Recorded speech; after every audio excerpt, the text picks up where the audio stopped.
Programang ito ay rated SPG. Striktong patnubay at gabay ng magulang ang kailangan. Maaaring may masiselang tema, lengguwahe, karahasan, sexual, horror o droga na hindi angkop sa mga bata.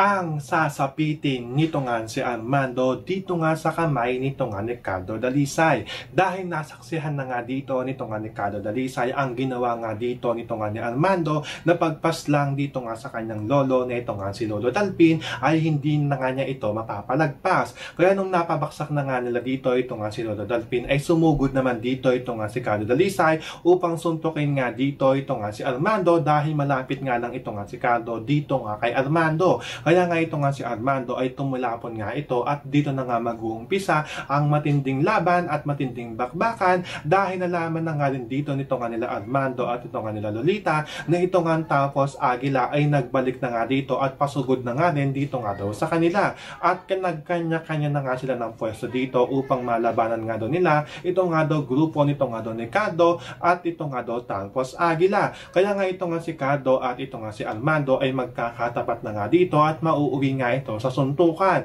dahil itong ang baril nito nga ni Armando ay tumulapon na nga rin ito kagaya ng baril nito nga ni Cardo kaya magsusuntukan na nga lang dito ito nga si Armando at ito nga si Cardo hanggang sa makagawa nga dito ng paraan ito nga si Cardo Dalisay na magamit nga ng muli ang kanyang itak na binigay nga sa kanya ng kanyang ina na ito nga si Ramona upang pagsasaksakin nga dito ito nga si Armando at yun na nga ang magiging katapusan nito nga ni Armando. So pakakaabangan nga natin dito kung maililigtas pa nga ba nito nga ni Lolita, ito nga kanyang asawa nito nga si Armando, sa kamay nga nitong Cardo Dalisay. Yan ang ating mga pakakatutukan at pakakaabangan dito nga lang sa FPJ's Ang Probinsyano.